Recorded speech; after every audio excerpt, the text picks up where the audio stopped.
Bienvenidos a esta nueva edición de su programa Diálogo Abierto. Es una alegría estar con ustedes nuevamente al repasar estas importantes lecciones de la palabra de Dios. Pero hoy queremos enviar unos saludos en particular a todos aquellos que nos acompañan a través de las redes sociales. Tenemos aquí el saludo de Elena Baldoceda. Gracias por acompañarnos, Elena. Dios te bendiga.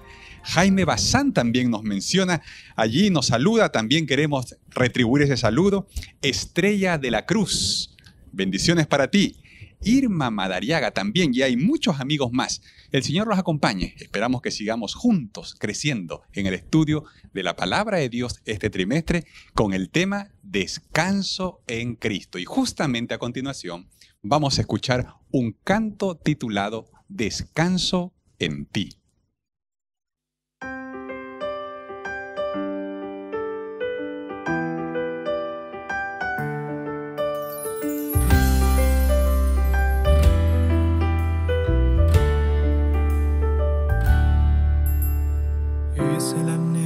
De mi alma, en tus brazos seguro estar. Porque el afán de esta vida en el miedo me quiere ahogar. Hoy voy a ti, pues hay mucho que cargar.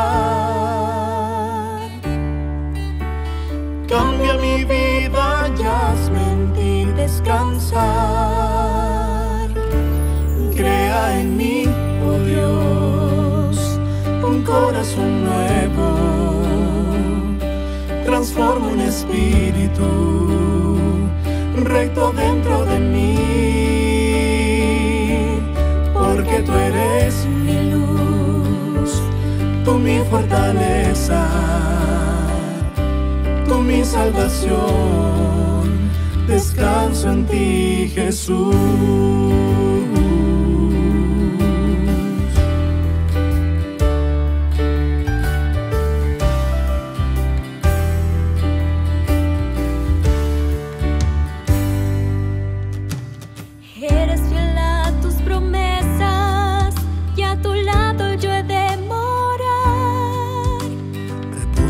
Sábado eterno, por siempre te di a alabar. En un lugar donde no hay más que cargar. Descanso supremo y vida nueva me das. Crea en mí, oh Dios, un corazón nuevo. Transforma un espíritu recto dentro de mí. Porque tú eres mi luz, tú mi fortaleza, tú mi salvación. Descanso en ti, Jesús. Crea en mí, oh Dios, un corazón nuevo. Transforma un espíritu recto dentro de mí. Porque tú eres mi luz, tú mi fortaleza, tú mi salvación. Descanso en ti, Jesús.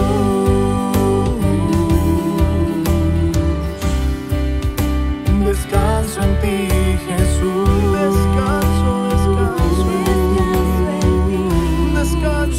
Descanso en ti, Jesús.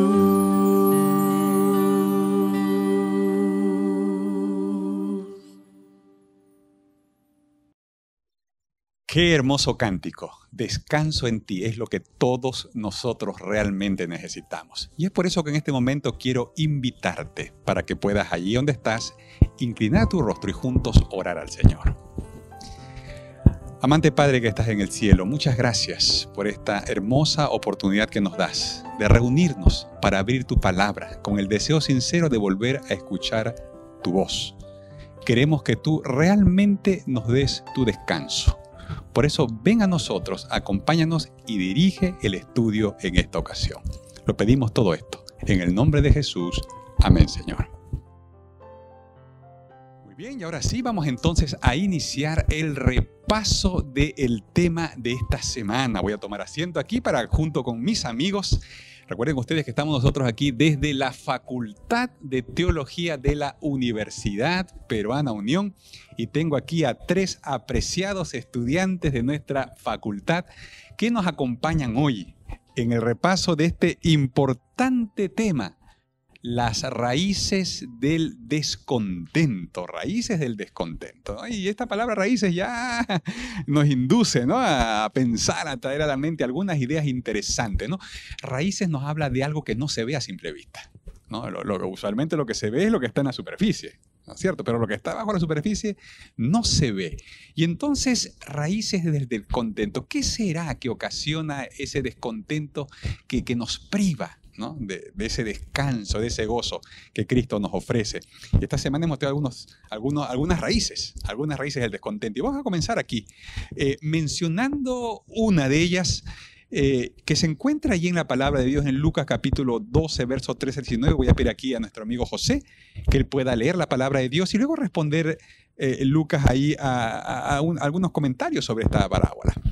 Ok, pastor. Vamos a leer Lucas 12, 13 en adelante. Dice: Le dijo uno de la multitud: Maestro, di a mi hermano que parta conmigo la herencia. Pero él le dijo: Hombre, ¿quién me ha puesto sobre vos como juez o partidor? Y les dijo: Mirad, guardaos de toda avaricia, porque la vida del hombre no consiste en la abundancia de los bienes que posee. También le refirió una parábola diciendo: La heredad de un hombre rico había producido mucho. Y él pensando dentro de sí, diciendo: ¿Qué haré? ¿Por qué no tengo dónde guardar mis frutos? Y dijo: Esto haré. Derribaré mis graneros y los edificaré más grandes, y allí guardaré todos mis frutos y mis bienes. Y diré a mi alma: Alma, muchos bienes tienes, guardados para muchos años. Descansa, come, bebe y regocíjate. Interesante parábola. Lucas, ¿qué te parece a ti la actitud de este hombre? ¿En qué frases especialmente tú percibes aquí las raíces del egoísmo que venimos estudiando? Pastor, aquí viene a hablar interesante que este hombre había sido bendecido por Dios de una manera especial. Y dice: ¿qué hago? Tengo estas cosas aquí. Y aquí en el versículo 18, cuando dice: derribaré y edificaré más grandes aún. Edificaré cosas más grandes.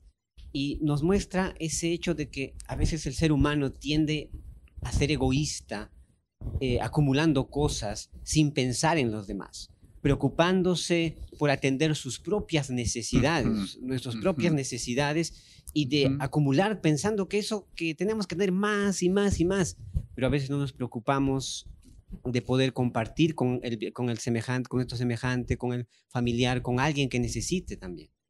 Es interesante, pastor. Interesante eso. O sea, el problema del egoísta es que vive pensando solamente en referencia a sí mismo, ¿no? Lo único que le importa en esta vida es preocuparse porque él esté bien. Lo que le pase al otro, eso es secundario, ¿no? Mientras él esté bien, para él todo está bien. Ahora, ¿cuál es el problema? ¿Cuál es el problema de tener esta actitud frente a la vida, Daniel? ¿Qué te parece a ti? ¿Cuál es el problema de vivir con una actitud egoísta frente a la vida? Bien, pastor, es una pregunta importante porque el egoísmo literalmente destruye relaciones, tanto tu relación con Dios como tu relación con tu prójimo. Pero tenemos que ver qué dice la Biblia sobre el egoísmo y por qué es tan dañino. Vamos a ver en Lucas 12:20 parte de esa realidad. Lucas 12:20 al 21. Y justamente es la parte final de una parábola que se estuvo mencionando hace un momento. Y dice: Pero Dios le dijo: Necio, esta noche vienen a pedirte tu alma, y lo que has provisto, ¿de quién será? Así es el que hace para sí tesoro y no es rico para con Dios. Aquí un punto importante, pastor, es que Dios pregunta. No te lo está preguntando un hombre. Y también aquí viene un detalle. ¿A través de qué Dios te pregunta? A través de su palabra. ¿Estás siendo egoísta o estás siendo una persona que da sus bienes para el prójimo? Ese es el primer punto del egoísmo, atesorar lo que Dios me está dando. Y de inmediato viene la respuesta de Dios, necio.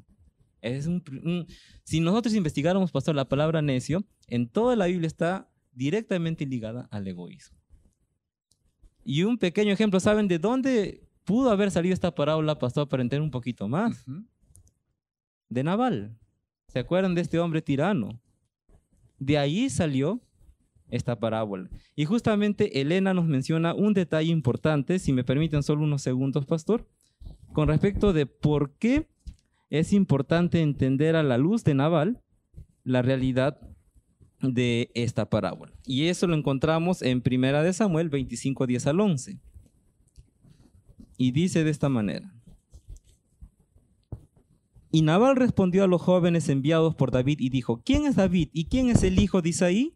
Muchos siervos hay hoy que huyen de sus señores. ¿He de tomar yo ahora mi pan, mi agua y la carne que he preparado para mis esquiladores y darla a hombres que no sé de dónde son? ¿No es la misma actitud de la parábola de bienes para sí mismo que no le correspondían a él? Y Elena dice un detalle con esto en uno de sus textos. Nabal, como el hombre rico de la parábola, solo tenía un pensamiento: usar las misericordiosas dádivas de Dios para complacer sus apetitos egoístas y animales. No albergaba un pensamiento de gratitud para el dador. Y no era rico para con Dios, pues todos los tesoros eternos no tenían atracción sobre él. Los lujos y las ganancias de momento eran el único pensamiento de su alma. Y eso es ser egoísta, utilizar lo que Dios me da para mi beneficio. Perfecto. Y qué importante eso, ¿no? Tristemente es un peligro al que estamos expuestos todos nosotros, creo que estamos conscientes de eso, ¿no? Ese peligro de vivir solamente interesados en nuestro propio beneficio. Y algo más que sugiere el texto, claramente, es que cuando uno vive centrado en uno mismo, pierde de vista la dimensión eterna, la dimensión futura, ¿no? El egoísta solo vive para el presente. Olvida que hay un futuro, hay una vida eterna que nos espera. Ahora, en contraste a esta actitud egoísta, Lucas, ¿qué ejemplo nos da Jesús, ¿no? de cómo debería ser entonces la actitud correcta? La actitud egoísta no es la correcta. ¿Cuál es la actitud correcta entonces? Pastor, algo que eu gostaria de comentar é o seguinte: Jesus, ele habla de coisas que as pessoas de seu tempo estavam praticando. E ele mostra o peligro do egoísmo, e hoje não é diferente. Hoje tu pode ver dentro da sociedade pessoas egoístas, pessoas que não pensam em el próximo, pessoas que pensam solamente em ela mesma. Muitas vezes há hasta padres que pensam em eles mesmos e não pensam em seus filhos, não pensam em la felicidade de seus filhos. Elas vezes pensam assim: eu quero que meu filho tenha uma profissão, mas talvez não é o que o filho deseja, mas essa é a vontade do padre. Então é egoísta porque não respeita a vontade de seu filho em esses aspectos. Infelizmente, o egoísmo está em muitos lugares. E alguém que nos ensina um contraste do egoísmo é o próprio Jesucristo. O apóstolo Pablo habla em Filipenses, capítulo 2, 13 e 8, que nós outros devemos ter o mesmo sentimento de quem? De Cristo. Por quê? Porque Cristo, sendo Deus, sendo igual a Deus, ele se despojou. Ele se humilhou. Ele não pensou em ele mesmo, pensou em nós outros. E allí está a declaração, o verdadeiro exemplo de uma pessoa que não é egoísta. Cristo, muitas vezes, deixar de pensar em si mesmo. Não que nós outros não devemos pensar em nós outros. Claro que há coisas que devemos pensar em nós outros. Mas pensar solamente em nós outros e não pensar em ele próximo é egoísmo. E Cristo deixou de pensar em ele mesmo e sofreu por nós outros, nos dando o exemplo de como vencer o egoísmo. Y qué importante lo que mencionas, ¿no? Porque yo me pongo a pensar que vivimos en una sociedad que exalta el egoísmo y que promueve el egoísmo. Esto es muy interesante, a veces no somos conscientes de eso, ¿no? Que esta sociedad promueve el egoísmo, ¿no? Es el yo, el ego, ¿no? La sociedad en la que vivimos reconoce a aquel que tiene más, Por ejemplo, que tú acumula puedes, más. tú eres Tú todo. eres, claro. Y excluir los otros. Exactamente, ¿no? ¿Y a quién se reconoce? Al que tiene más, al que acumula más. Sí. Y eso es totalmente contrario al espíritu del cielo, ¿no? Que tiene que ver con quién entrega más, ¿no? Quién da más. Qué importante tener eso presente. Muy bien, entonces el egoísmo es una de las raíces que puede estar contaminando nuestra vida. Pero hay otra raíz que también vale la pena que la miremos con atención. Y vamos a leer un texto ahí en la palabra de Dios, en Marcos 10, 35 al 40. Voy a pedirle aquí a nuestro amigo Daniel que pueda leer ese texto para nosotros, para juntos descubrir qué otra raíz puede estar contaminando las fuentes de nuestra vida y robándonos el descanso y el gozo. Claro, pastor. Marcos 10, 35 al 40. Justamente aquí dice lo siguiente. Entonces Jacobo y Juan, hijos de Zebedeo, se le acercaron diciendo: Maestro, querríamos que nos hagas lo que pidiéramos. Él les dijo: ¿Qué queréis que os haga? Ellos le dijeron: Concédenos que en tu gloria nos sentemos el uno a tu derecha y el otro a tu izquierda. Entonces Jesús les dijo: No sabéis lo que pedís. ¿Podéis beber del vaso que yo bebo? ¿O ser bautizados con el bautismo con que yo soy bautizado? Ellos dijeron: Podemos. Jesús les dijo: A la verdad, del vaso que yo bebo, beberéis, y con el bautismo con que yo soy bautizado, seréis bautizados. Pero el sentaros a mi derecha y a mi izquierda no es mío darlo, sino a aquellos para quienes está preparado. Y aquí está el otro punto, la autoexaltación, pastor. Ok. ¿Cuál es, si me permite brevemente nomás agregar, pastor, un detalle? Ellos pidieron 2 elementos que sería mucho atrevimiento pedir a Dios. El bautismo que iba a tener Jesús y la copa que él iba a beber. La copa, mis amigos, representa los sufrimientos de Cristo. Y el bautismo representa su muerte en la cruz. Como lo menciona también Romanos 6:3 Pablo, cuando menciona que hemos sido muertos en la muerte de Cristo mediante el bautismo, ¿no? Entonces aquí estamos viendo 2 puntos que eliminan por completo la autoexaltación. Quiero ser el primero allá en los cielos, tengo que cumplir los mismos aquí en la tierra. ¿Cuál es? Sufrimiento y muerte, pero no en el mal sentido, sino debo aprender a eliminar mis malas costumbres, a aprender también, al igual que Cristo, a morir de una vez y para siempre a la naturaleza que me atormenta, ¿no? Y solo mediante Cristo, ¿no? Eso es lo que Cristo les pidió, que ellos iban a poder hacer. Ok, y este es un tema muy interesante, porque cuando uno lee con atención el texto y uno mira el capítulo en su contexto, Jesús justamente acababa de hablar de sus sufrimientos y de su futura muerte. Es decir, Jesús estaba preocupado por todo lo que él había venido a dar, ¿no? Y en contraste, ahora aparecen los discípulos preocupados por todo lo que van a recibir. Y qué tremendo pensar esto en cómo somos los humanos, ¿no? O sea, Dios da y los seres humanos muchas veces solo estamos preocupados por recibir, ¿no? Por lo que vamos a recibir. Y a veces así nos relacionamos con Dios, ¿no? Queremos negociar con Dios, ¿no? ¿Qué vamos a recibir a cambio? La ambición, la autoexaltación, es un peligro. Ahora, en el Antiguo Testamento hay un ejemplo notable, José, ¿no es cierto? De un hombre que también tenía una gran ambición y que buscó mucho la autoexaltación. Así es, pastor. También, por ejemplo, en Daniel vamos a encontrar, en Daniel capítulo 4, versículos 28 al 30, nos dice lo siguiente. Todo esto vino sobre el rey Nabucodonosor. Al cabo de 12 meses, paseando por el palacio real de Babilonia, habló el rey y dijo: ¿No es esta la gran Babilonia que yo edifiqué para casa real, con la fuerza de mi poder y para la gloria de mi majestad? Claramente aquí vemos a un rey de uno de los imperios más importantes en la historia universal. Y se reconoce que el periodo en que gobernó Nabucodonosor y su padre Nabopolassar fue un periodo en el que hubo abundancia, conquistaron ampliamente el territorio, fue donde esta nación tuvo mayor poder. Y era una nación que, si recordamos, están pues ahí, por ejemplo, una de las maravillas del mundo, por ejemplo, ¿no? Los jardines colgantes de Babilonia. Y todo eso, o sea, él miraba todo eso y decía, yo lo he hecho. Esto es obra de mis manos. Y eso, ese egoísmo que él tenía hizo que se encegueciera y se exaltara a sí mismo. Y nuevamente pierda de vista que lo que tenemos, lo que recibimos, es de la mano de Dios. Ahora, pero es interesante lo que pasa con este rey.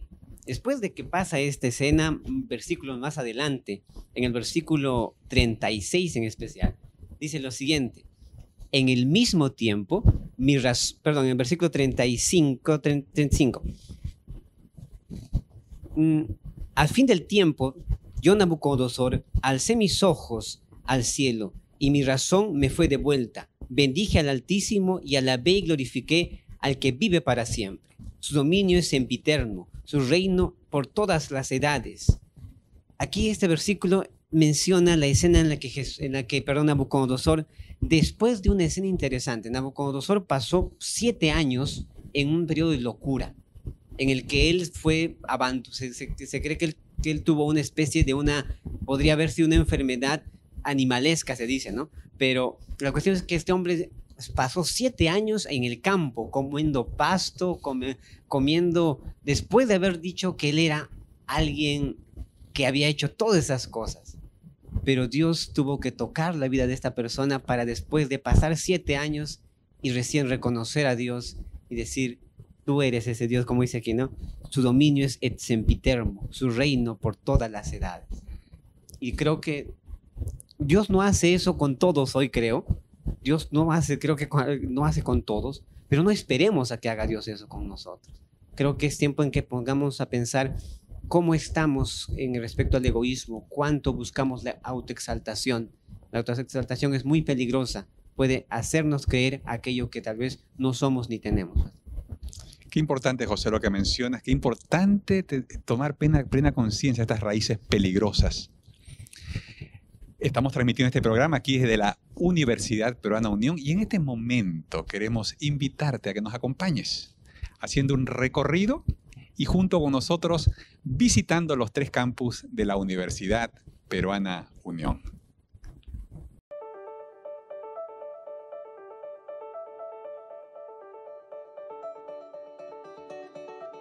Desde hace 102 años, nuestra institución viene formando profesionales con principios cristianos, educando no solo la mente, sino también el corazón. En esta casa de estudios, también establecemos un aprendizaje con responsabilidad social. Nuestros 3 campus en Lima, Juliaca y Tarapoto cuentan con áreas verdes en toda su infraestructura, siendo así una institución promotora de la salud y el cuidado del medio ambiente, con un ecosistema diferente. Somos parte de la Red Educativa Adventista Mundial y mantenemos vínculos institucionales con otros países. En la UPU estamos comprometidos con la continuidad de tu educación. Por eso, no dejaremos que nada detenga tus ganas de salir adelante. UPU, Universidad con principios para grandes finales. Gracias por acompañarnos en este recorrido por los 3 campus de la Universidad Peruana Unión. Esperamos que pronto ustedes puedan visitarnos y conocer estos hermosos campus donde se ofrece educación cristiana adventista. Pero ahora vamos a continuar con este importante estudio de las raíces del descontento. Hemos estudiado 2 ya, ¿no es cierto? El egoísmo, por un lado, hemos visto la autoexaltación y la ambición, pero ahora queremos ver una tercera raíz. Lucas, ayúdanos a identificar esta tercera raíz que Jesús tuvo que enfrentar de manera directa. Y en Mateo capítulo 23, ¿no es cierto? Encontramos esta raíz. ¿Puedes tú, por favor, mencionarnos cuál es la tercera raíz? Mira, por ejemplo, acá en Mateo capítulo 23, versículo 23, mira lo que Jesús Cristo dijo para los escribas y fariseos. Ai de vosotros, fariseus hipócritas, porque desmais la menta y el eneldo y el comino, y dejáis lo más importante de la ley, la justicia, la misericordia y la fe. Isto era necesario hacer, sin dejar de hacer aquello. Entonces, aquí já podemos identificar a raiz, né? que es la hipocresía. La persona cumplía con sus partes religiosas, entregando dízimo hasta los mínimos detalles, pero la misericordia e o amor olvidavam. E é interessante que aqui Jesus Cristo não está mandando não entregar o dízimo. Ele está dizendo, acede isto, mas ele pede para não deixar lá misericórdia. Por quê? Porque ele está simplesmente dizendo em outras palavras, mira, a estética, a religiosidade, sem amor, sem compaixão, sem misericórdia, não tem valor nenhum. Outro versículo também interessante que Jesus Cristo habla acerca da hipocrisia é aqui em São Mateus, capítulo 23, versículo 35, que habla assim: para que venha sobre vosotros toda a sangre justa que se ha derramado sobre a terra, desde a sangre de Abel, e lo justo hasta a sangre de Zacarias, hijo de Berequias, a quem mataste entre o templo e o altar. E mira que interessante, porque Jesus está falando aqui de la hipocrisia, porque infelizmente os fariseus matavam pessoas, condenavam pessoas por causa de seus hechos. Eles em si, neste contexto, não poderiam matar, pero juzgavam, condenavam, e Jesus Cristo utiliza exemplos de pessoas que foram mortas. E por causa dessas pessoas que foram mortas, hasta os religiosos iriam pagar por isso. Tu vês que muitas vezes, muitas pessoas dentro da Bíblia foram mortas por os próprios religiosos, por causa da hipocrisia. E aí, pastor, e aí que é o mais lamentável, porque muitas vezes a persona, por causa de sua religiosidade, muitas vezes se considera superior a outras pessoas. Ou talvez não matam como matavam no passado, né? Vamos apedrear, vamos dar a pena de morte. Não, pero mata com as palavras. Vê um irmão pecar, em vez de estender a mão e levantar o irmão, não, empieza a matar esse irmão com a palavra. O irmão já está caído, e em vez de levantar a mão para ajudar este irmão, não, mata mais o irmão, pisa mais em el irmão. E allí está o peligro de la hipocrisia, porque muitas vezes Deus tem mais misericórdia de um pecador, uma prostituta, como Jesus Cristo tinha com os pecadores, mas que reconhecia seus pecados, de que um religioso, que também tem pecados, pero se considera superior a las outras pessoas e não tem misericórdia a las outras pessoas. Y qué importante es que tengamos esto claro, Lucas, ¿no es cierto? Porque definitivamente Jesús usó el lenguaje más firme, ¿no?, para llamar la atención a estos líderes religiosos que eran hipócritas. Es interesante, ¿no?, que la palabra griega hipócrita, ¿no?, se refiere a un actor, a un actor. A eso se refiere la hipocresía, ¿no? Alguien que vive una doble vida, que aparenta ser alguien que realmente no es. Y qué peligroso es esto de vivir preocupados más por aparentar que por ser. La Biblia nos desafía a ser, no solo aparentar, ¿no?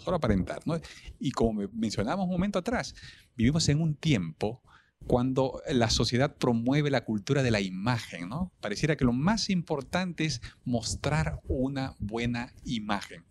La palabra de Dios claramente nos está indicando que no es suficiente mostrar una buena imagen. Dios espera que tengamos un buen carácter, que no solo parezcamos, sino que realmente seamos cristianos amantes, que reflejamos el carácter de Cristo Jesús. Muy bien, pero Jesús llamó la atención a los fariseos, de manera, podríamos decir, hasta dura. Daniel, ¿cómo podríamos tratar con personas que tienen esta lucha, ¿no?, que aparentan ser lo que no son e incluso se atreven a juzgar a otros? ¿Qué aprendemos del ejemplo de Jesús? Bien, lo que voy a mostrar ahora, lo que dice la Biblia, es lo que hizo Jesús, pero no lo que de repente podemos hacer nosotros, porque recordemos, Él es Dios, Él puede condenar, pero nosotros no. Así que voy a mostrar lo que Él dijo, lo que Él hizo. Primer punto, Mateo 23:37, nos dice: Jerusalén, Jerusalén, que matas a los profetas y apedreas a los que te son enviados. ¿Cuántas veces quise juntar a tus hijos como la gallina junto a sus polluelos debajo de las alas y no quisiste? Primera contradicción aparente. Gente asesina siendo tratada con amor. Pero aquí viene el punto, si leemos en los 2 versículos posteriores, aquí viene claramente la reprensión de Jesús. He aquí vuestra casa os es dejada desierta. Porque os digo que desde ahora no me veréis hasta que digáis, bendito el que viene en el nombre del Señor. ¿Hasta qué momento ellos no iban a ver a Jesús? Hasta que Él venga por segunda vez. ¿Pero bajo qué condición? De condenación. Así que cuando somos hipócritas, somos ya condenados por el Señor, por el cielo. ¿Por qué? ¿Que la hipocresía qué es? La tibieza. La tibieza del alma, que está claramente tipificado en la Odisea. Y otro punto también que quisiera acotar con esto, pastor, rápidamente, es lo que Cristo hace para reprender esa hipocresía. En Hebreos 12, versículos 11 al 13 dice: es verdad que ninguna disciplina al presente parece ser causa de gozo, sino de tristeza, pero después da fruto apacible, de justicia a los que en ella han sido ejercitados. Por lo cual levantad las manos caídas y las rodillas paralizadas, y haced sendas derechas para vuestros pies, para que lo cojo no se salga del camino, sino que sea sanado. Dios sí reprende duramente, pero también te pide que tomes ya una decisión. La hipocresía ya no debe reinar en nuestra vida porque es una forma de tibieza espiritual. Y el último punto, con respecto a lo que debemos acongojarnos con respecto a la hipocresía. ¿Saben? Hay una hipocresía también en acongojarse en situaciones que a todos nos pasa. ¿En qué sentido? Miren lo que dice Primera de Pedro 2:19 al 21, y con esto termino esta realidad de la reprensión de Cristo. Primera de Pedro 2:19 al 21 nos dice lo siguiente: porque esto merece aprobación. Si alguno, a causa de la conciencia delante de Dios, sufre molestias padeciendo injustamente, pues, ¿qué gloria es si pecando sois abofeteados y lo soportáis? Mas si haciendo lo bueno sufrís y lo soportáis, esto ciertamente es aprobado delante de Dios. Pues para esto fuisteis llamados, porque también Cristo padeció por nosotros, dejándonos ejemplo para que sigáis sus pisadas. Una vez más, tenemos que beber la copa de Cristo y ser bautizados en su muerte, para que esa hipocresía sea arrancada de raíz de nuestro corazón. Es un gran desafío. Gostaria de comentar uma coisa e também poderia dizer a nosso televidente o seguinte: no céu, nós vamos ter 2 surpresas quando chegarmos allá. A primeira surpresa é que pessoas que muitas vezes pensávamos que não iria estar allá vão estar. Pero também a segunda surpresa é que pessoas que nós tínhamos certeza que iria estar allá não vão estar. Sabe por quê? Porque viviam na doble vida. Porque viviam na vida de hipocrisia. E querido televidente, se tu sabes que tu estás vivendo na doble vida, muitas vezes tu sabe que cerca de las pessoas tu se acha el santo, pero quando nadie está te vendo, tu sabes como é tu vida. Arrepende-te, porque o mesmo Cristo que amava os fariseus, por mais duro que ele foi com eles Cristo amava. Cristo também te ama. Cristo ama cada um de nós outros. E Ele nos dá esta oportunidade. Porque senão, podemos ser uma dessas pessoas que não vão estar em el cielo. Mesmo que muitos pensam que muitas vezes, hasta mesmo por estudarmos teologia, vamos estar allá. Pero se vivemos uma doble vida, se vivemos uma vida hipócrita, não vamos estar allá. Importante reflexión, querido Lucas, y es verdad. Cualquiera de estas raíces que hemos estudiado en este tema, ¿no es cierto?, nos pueden robar no solamente el gozo y la paz, nos va a robar la salvación, ¿no?, la oportunidad de estar con Cristo. Ahora, pensemos y hablemos un poquito acerca del antídoto, ¿no?, porque hemos hablado de las raíces que pueden contaminar y dañar nuestra experiencia cristiana y robarnos el descanso en Cristo. Pero ¿cuál es el antídoto? ¿Cómo se resuelve esto? Si alguien es consciente hoy que tiene esta dificultad. ¿Qué tiene que hacer? ¿Dónde está la solución? Bueno, vamos a la palabra de Dios, ¿no es cierto? Y querido José, tú tienes un texto ahí en Juan, creo yo, ¿no es cierto? ¿Puedes compartir con nosotros? Así es, pastor.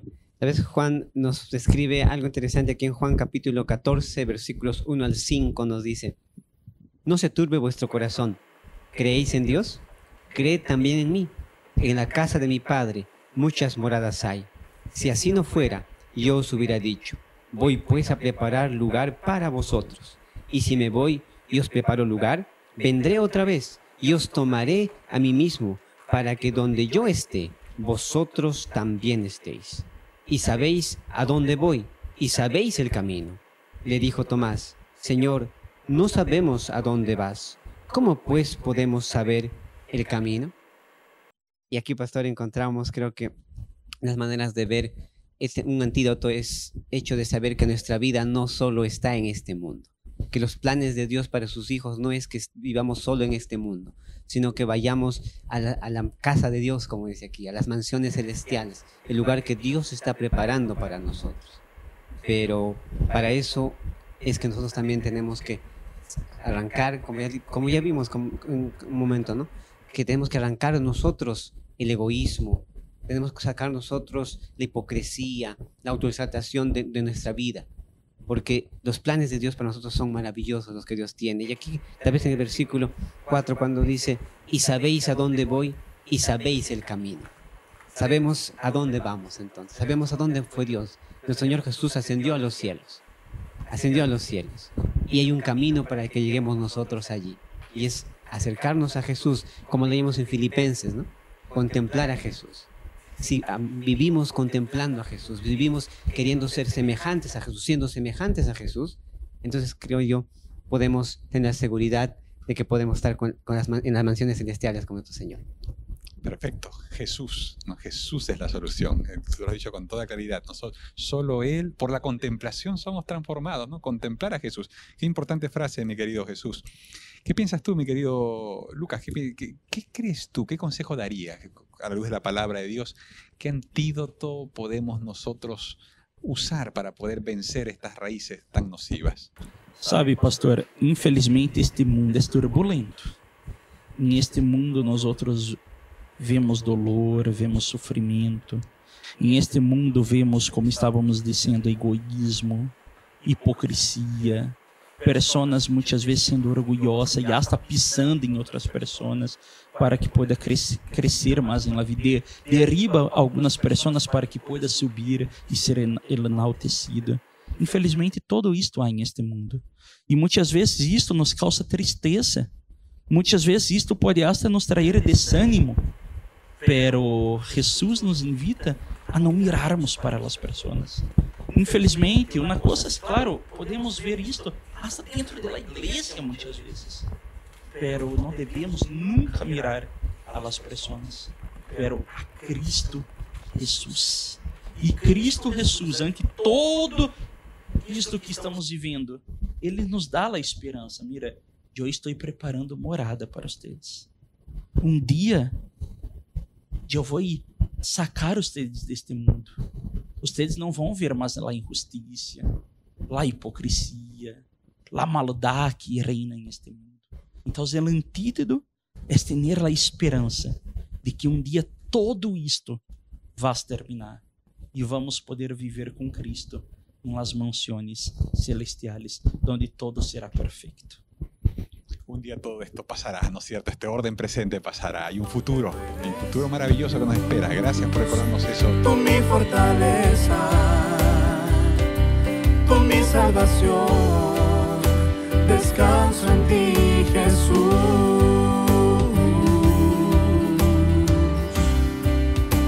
Descanso en ti, Jesús.